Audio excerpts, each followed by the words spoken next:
Assalamualaikum warahmatullahi wabarakatuh. Perkenalkan, nama saya Nisa Novianti, NIM 210810201122. Saya dari Prodi S1 Manajemen. Di sini saya akan mempresentasikan tentang artikel ilmiah yang telah saya buat dengan judul Konsep Dasar Manajemen Keuangan dalam Perusahaan. Artikel ilmiah yang telah saya buat ini tersusun atas 4 bagian, yaitu yang pertama abstrak, yang kedua pendahuluan, yang ketiga adalah pembahasan, dan yang terakhir adalah kesimpulan. Bagian yang pertama yaitu abstrak. Manajemen merupakan salah satu unsur penting yang terdapat pada suatu perusahaan. Di dalam suatu perusahaan terdapat beberapa manajemen, salah satunya yaitu manajemen keuangan. Manajemen keuangan adalah manajemen yang mengatur pengelolaan keuangan perusahaan. Manajemen keuangan juga berkaitan erat dengan kinerja dan juga pelaksanaan manajemen lainnya. Sebelum masuk menuju pembahasan manajemen keuangan yang lebih mendalam, penting untuk memahami terlebih dahulu konsep dasar manajemen keuangan yang meliputi tujuan, peran, fungsi, prinsip-prinsip, dan ruang lingkup pada manajemen keuangan. Kata-kata kunci dalam artikel ilmiah ini adalah manajemen keuangan dan manajemen keuangan. Bagian selanjutnya adalah pendahuluan. Manajemen menurut G.R. Terry merupakan sebuah proses yang khas yang terdiri dari tindakan-tindakan perencanaan, pengorganisasian, penggiatan, dan pengawasan yang dilakukan untuk menentukan serta mencapai sasaran-sasaran yang telah ditetapkan melalui pemanfaatan sumber daya manusia dan sumber-sumber lainnya. Pengertian lain dari manajemen adalah suatu keterampilan dan keahlian untuk menyusun koordinasi, perencanaan, bimbingan, dan pemanfaatan SDM serta sumber daya organisasi lainnya yang dilakukan guna menggapai tujuan organisasi yang telah diresmikan. Keuangan diartikan sebagai ilmu dan seni pengelolaan uang.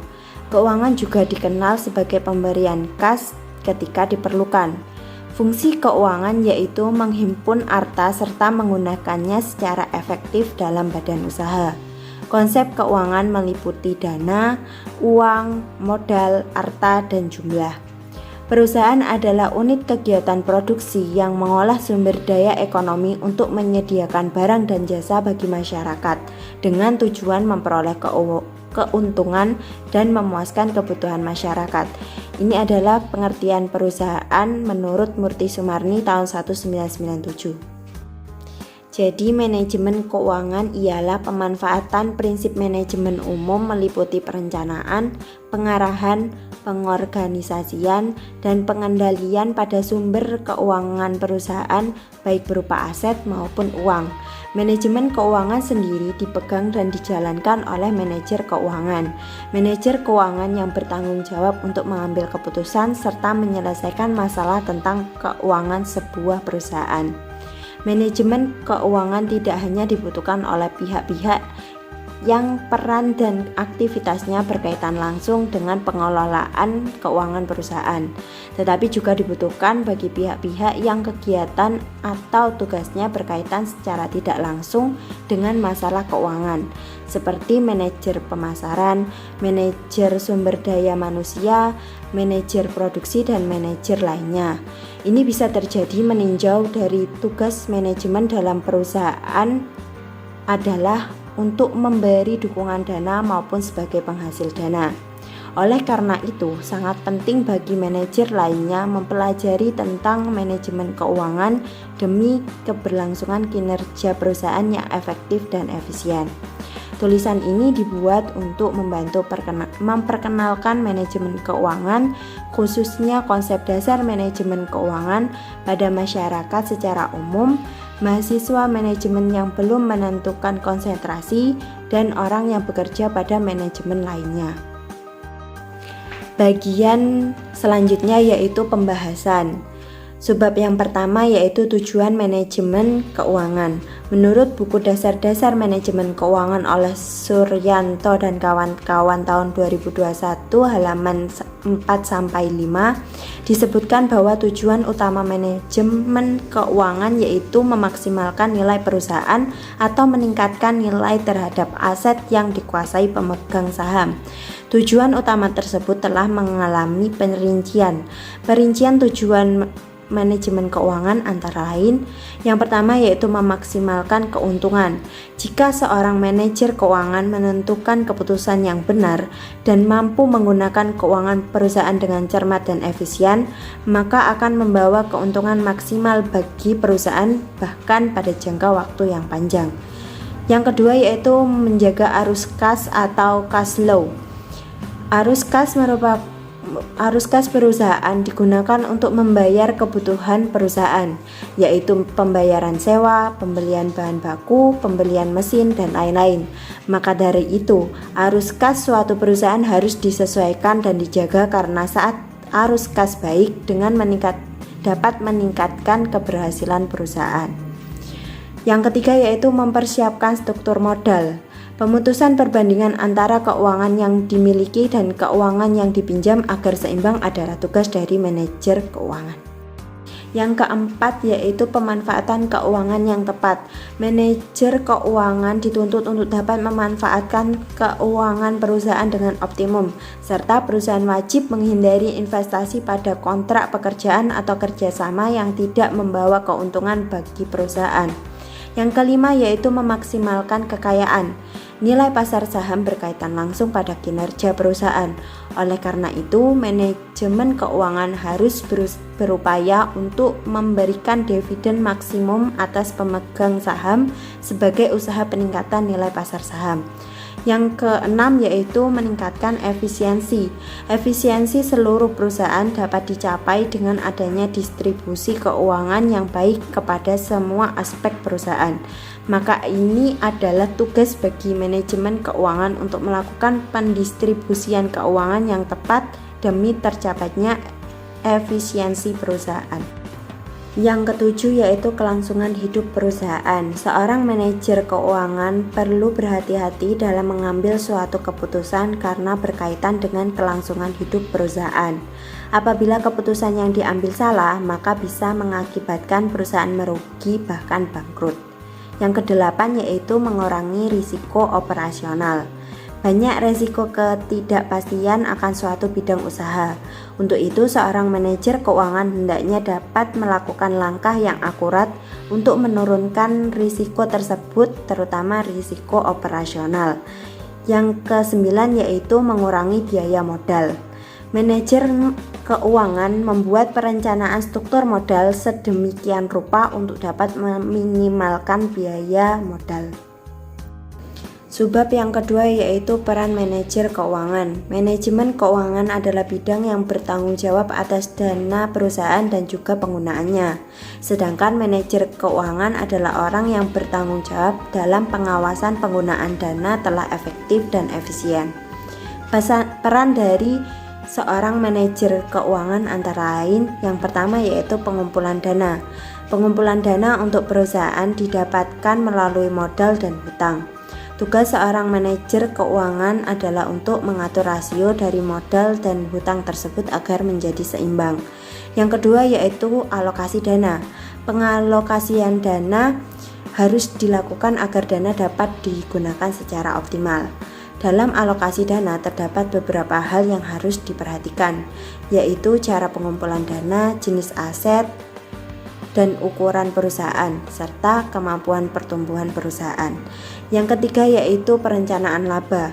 Laba dari suatu perusahaan harus digunakan dengan tepat, maka dari itu dibutuhkan perencanaan laba. Yang keempat yaitu memahami pasar modal.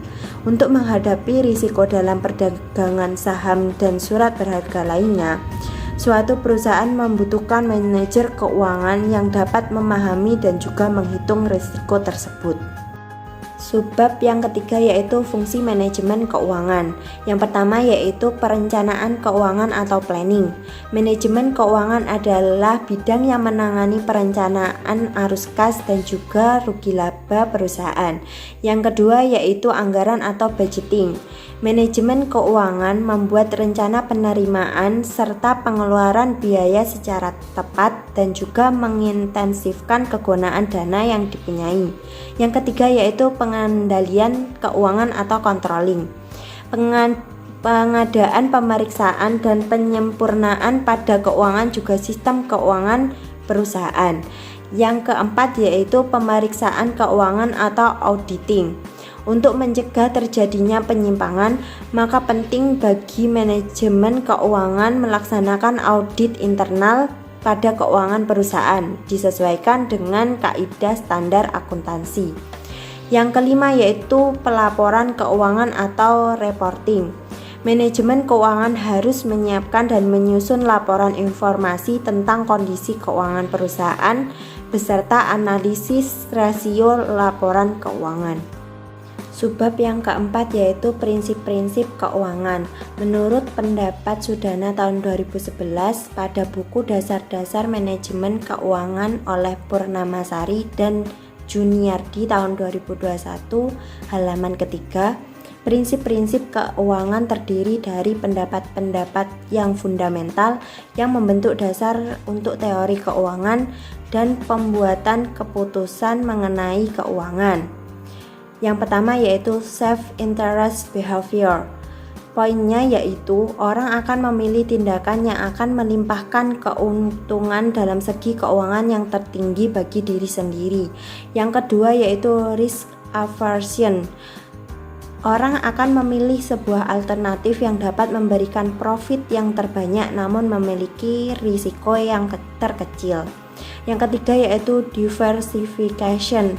Terdapat kata diversifikasi yang memiliki arti mengombinasikan berbagai produk investasi untuk menghindari risiko sehingga bisa menambah rasio yang ada antara keuntungan dan risiko itu sendiri. Intinya diversifikasi dapat membawa keuntungan. Yang keempat yaitu incremental benefit. Pada prinsip incremental benefit ini, sebuah keputusan keuangan yang diambil harus berdasarkan pada perbedaan antara nilai yang didapat dengan adanya preferensi dan nilai yang didapat tanpa adanya sebuah preferensi tersebut. Incremental benefit bisa dikatakan sebagai pendapatan tambahan yang diperbandingkan dengan incremental cost. Yang kelima yaitu signaling. Prinsip signaling memiliki anggapan bahwa setiap aksi pasti mengandung sebuah informasi. Yang keenam yaitu capital market efficiency. Pasar modal yang bisa dikatakan efisiensi adalah ketika pasar modal tersebut harga aktiva finansialnya dapat melukiskan semua informasi yang ada dan juga dapat menempatkan diri dengan informasi yang aktual secara cepat. Pasar modal akan tepat guna secara informasi apabila pasar modal tersebut juga tepat guna secara operasional. Contohnya saja adanya keleluasaan dalam jual beli sekuritas. Yang ketujuh yaitu risk return trade-off. Prinsip yang mengatakan bahwa apabila keuntungan yang didapat semakin besar, maka bersiap-siaplah untuk menghadapi resiko yang cukup besar pula. Yang kedelapan yaitu time value of money. Dalam prinsip ini menunjukkan bahwa nilai nominal uang tidak selalu tetap atau dengan kata lain dapat berubah. Nilai nominal uang bisa saja tidak sama pada saat ini, besok ataupun pada bulan depan. Yang kesembilan yaitu option. Dalam prinsip ini ada kata option atau opsi yang memiliki arti suatu hak tanpa adanya kewajiban dalam melakukan suatu hal. Yang ke-10 yaitu two-side transaction. Pada prinsip ini diajarkan bahwa saat pengambilan sebuah keputusan keuangan juga harus mempertimbangkan sudut pandang lawan transaksi juga. Jangan hanya melihat dari sudut pandang yang kita miliki saja.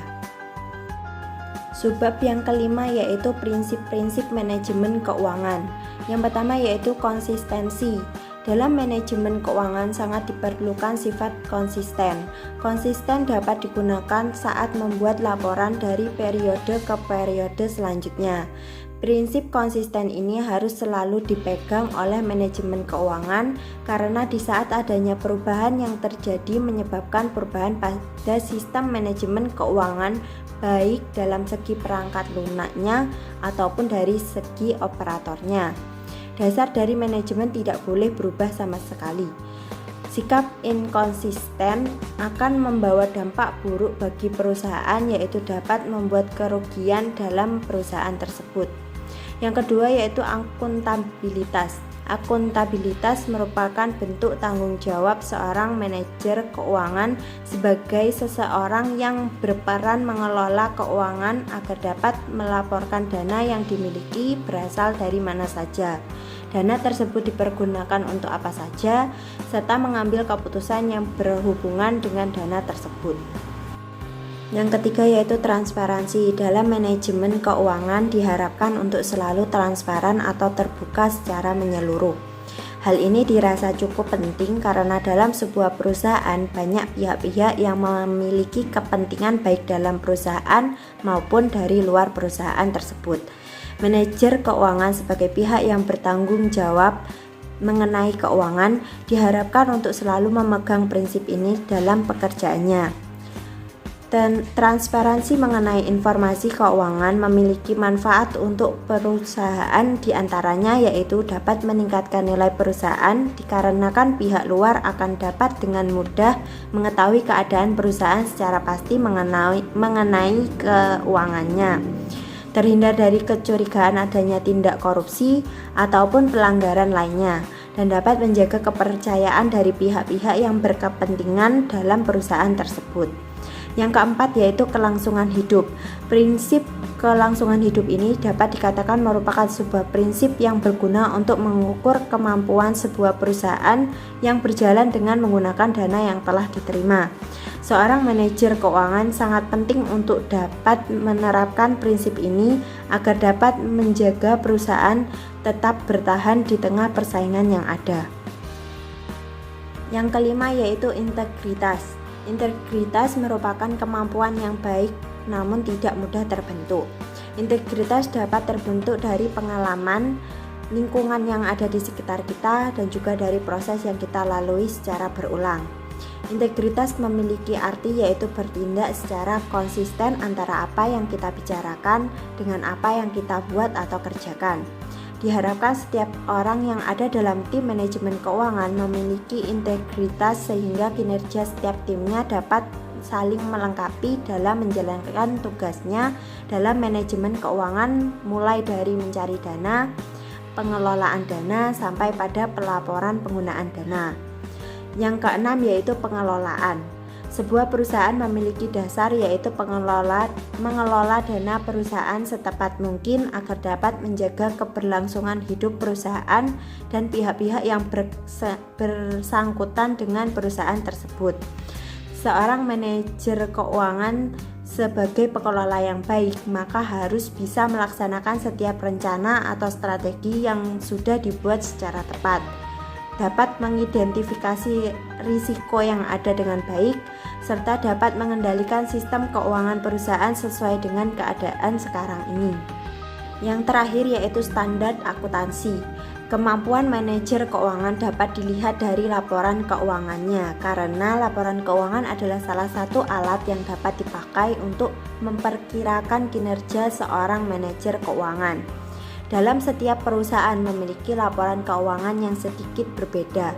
Biarpun demikian, laporan keuangan tersebut masih tetap menggunakan standar akuntansi yang sama. Standar akuntansi memiliki format baku yang telah disahkan oleh lembaga resmi di Indonesia. Hal tersebut diberlakukan untuk seluruh akuntan agar mereka dapat memahami sistem keuangan yang nantinya akan dipergunakan oleh perusahaan. Subbab yang keenam yaitu ruang lingkup. Yang pertama, keputusan pendanaan. Keputusan yang diambil oleh manajemen keuangan dalam upaya pencarian dana bagi perusahaan. seperti kebijakan hutang jangka pendek, kebijakan penerbitan sejumlah obligasi, dan lain-lain.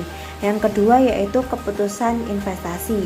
Keputusan yang diambil oleh manajemen keuangan berupa penanaman modal perusahaan pada aktiva finansial, yaitu surat-surat berharga seperti saham, obligasi, dan lain-lain, maupun pada aktiva tetap yaitu tanah, gedung, mesin, peralatan, dan lain-lain. Yang ketiga yaitu keputusan pengelolaan aset. Keputusan yang diambil oleh manajemen keuangan yaitu pengelolaan aset secara efektif dan efisien agar dapat mewujudkan tujuan perusahaan. Bagian yang terakhir yaitu kesimpulan. Manajemen keuangan adalah bagian penting dalam suatu perusahaan. Manajemen keuangan juga berpengaruh pada bidang manajemen lainnya. Manajemen keuangan memiliki tujuan yaitu memaksimalkan keuangan, menjaga arus kas, mempersiapkan struktur modal, pemanfaatan keuangan yang tepat, memaksimalkan kekayaan, meningkatkan efisiensi, kelangsungan hidup perusahaan, mengurangi resiko operasional, dan mengurangi biaya modal. Berjalannya suatu manajemen keuangan tidak bisa terlepas dari peran seorang manajer keuangan, antara lain pengumpulan dana, alokasi dana, perencanaan laba, dan memahami pasar modal. Adanya manajemen keuangan pada perusahaan memiliki fungsi sebagai berikut: planning, budgeting, controlling, auditing, dan reporting.